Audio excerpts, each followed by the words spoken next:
வணக்கம். இன்றைக்கி நம்ம வந்து மைக்ரோவேவில் நெல்லிக்காய் வந்து ஸ்வீட் நெல்லிக்காய் எப்படி பண்ணுறதுன்னு பார்க்கலாம். இப்போது நான் நெல்லிக்காவை நல்லா கழுவிட்டு தொடச்சி வச்சுருக்கேன். இதை மைக்ரோவேவ் நான் அந்த கண்ணாடி பிளேட் வந்து கழுவிட்டு அதிலேயே வச்சுருக்கேன். 2 நிமிஷம் நம்ம வச்சுட்டு எடுத்தோன்னா அது நல்லா வெந்த மாதிரி இது ஆகிடும். அதுக்கப்புறம் நம்ம அதை தனித்தனியாக பிரிச்சுட்டு சீட்லாம் தனியாக எடுத்துட்டு நம்ம இதை தனியாக வந்து இது கூட வந்து தித்திப்புக்கு நீங்கள் சர்க்கரையோ இல்லை வெல்லமோ ஹனியோ எது வேணாலும் கலந்துக்கலாம். நான் ஹனி தான் போட்டு மிக்ஸ் பண்ணியிருக்கேன்.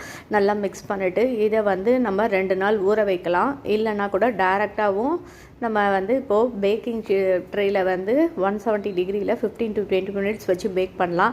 நான் பேக் பண்ணேன், எனக்கு கொஞ்சம் க்ரன்ச்சியாக இல்லாத ஒரு மாதிரி இதாக இருந்தது. அதனால் நான் 1 நாள் மட்டும் வெயிலில் வச்சு எடுத்திருக்கேன். ரொம்பவே சூப்பராக இருக்குது. இப்போ இருக்க கிளைமேட்டுக்கு இந்த மாதிரி செஞ்சால் நல்லா பர்ஃபெக்டாக இருக்குது. கண்டிப்பாக செஞ்சு பாருங்கள். எங்கள் வீட்டு குட்டீஸ்க்கெலாம் ரொம்ப பிடிச்சிருந்தது. கண்டிப்பாக ட்ரை பண்ணிவிட்டு எப்படி இருக்குதுன்னு கமெண்ட் பண்ணுங்கள். அதுக்கு முன்னாடி சேனலை சப்ஸ்கிரைப் பண்ணுங்கள். தேங்க்யூ.